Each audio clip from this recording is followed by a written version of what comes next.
আন্তর্জাতিক অঙ্গনে আবারও নতুন করে আলোচনার জন্ম দিয়েছে যুক্তরাষ্ট্র ও ইসরায়েলের সম্পর্ক। বিশেষ করে ডোনাল্ড ট্রাম্পের দ্বিতীয় মেয়াদে দায়িত্ব নেওয়ার পর থেকে ইসরায়েলের একের পর এক অবাধ্য অবস্থানে অনেকেই অবাক। কেউ বলছেন ইসরায়েল এখন আর ট্রাম্পকে পাত্তা দিচ্ছে না, আবার কেউ মনে করছেন এসবই এক ধরনের কূটনৈতিক নাটক, পরিকল্পনার অংশ। রুশ প্রতিরক্ষা সংস্থা থেকে সম্প্রতি ফাঁস হওয়া নথিতে জানা গেছে, ইরান মস্কো থেকে 48টি সু-35 মাল্টিরোল যুদ্ধবিমান কেনার বিশাল চুক্তি সম্পন্ন করেছে। এসব যুদ্ধবিমান যদি তেহরানে পৌঁছে যায় তবে মধ্যপ্রাচ্যের আকাশে নতুন ভারসাম্য সৃষ্টি হবে, যা ইসরায়েল ও যুক্তরাষ্ট্র উভয়ের জন্য চরম অস্বস্তিকর। অন্যদিকে রাশিয়া, চীন ও ইরান এখন এক কাতারে সামরিক সহযোগিতা করছে। এই ত্রিশক্তি জোট এমন এক সময় গড়ে উঠছে যখন পশ্চিমা জোট ন্যাটো ইউক্রেন যুদ্ধের চাপ সামলাতে হিমশিম খাচ্ছে। এরই মধ্যে চীন তাইওয়ানকে ঘিরে যুক্তরাষ্ট্রের বিরুদ্ধে অবস্থান নিচ্ছে। আফগানিস্তান ও বাগরাম ঘাঁটি নিয়েও নতুন করে টানাপোড়েন শুরু হয়েছে। এই বাস্তবতায় ইসরায়েল যদি ট্রাম্পের নির্দেশনায় এক ধাপ পিছিয়ে থাকে, সেটি অনেকের কাছে কৌশলগত সিদ্ধান্ত বলেই মনে হচ্ছে। ট্রাম্পের প্রথম মেয়াদে ইসরায়েল যুক্তরাষ্ট্র সম্পর্ক ছিল ইতিহাসের সবচেয়ে উষ্ণ সময়গুলোর একটি। তিনি জেরুজালেমকে ইসরায়েলের রাজধানী ঘোষণা করেন, গোলান ভূমি ইসরায়েলের অংশ হিসেবে স্বীকৃতি দেন, এমনকি আরব দেশগুলোকে আব্রাহাম চুক্তিতে সই করাতে সক্ষম হন। দ্বিতীয় মেয়াদে এসে দৃশ্যপট অনেকটাই বদলে গেছে। ট্রাম্প প্রশাসনের নতুন আমেরিকা ফার্স্ট নীতিতে ইসরায়েলের নিরাপত্তা আর অগ্রাধিকার তালিকায় নেই, বরং হোয়াইট হাউস এখন ইরান ও সৌদি আরবের মাধ্যমে মধ্যস্থতার চেষ্টা করছে।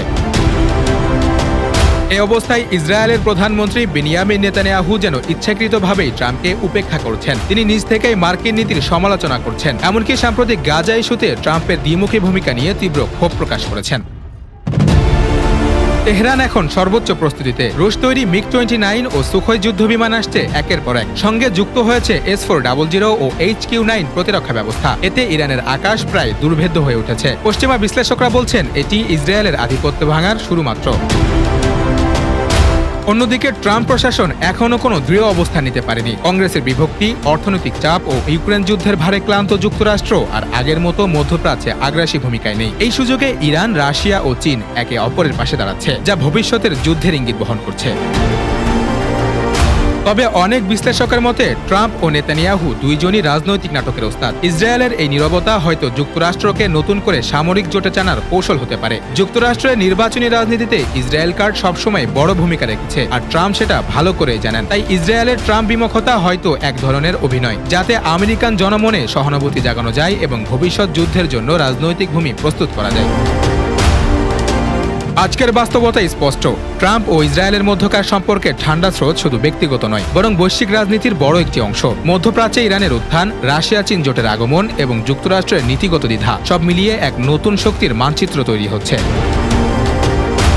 তাই প্রশ্ন থেকেই যায়, ইসরায়েল কি সত্যি ট্রাম্পকে পাত্তা দিচ্ছে না, নাকি পুরো ঘটনাটি একটি গভীর কূটনৈতিক পরিকল্পনার অংশ?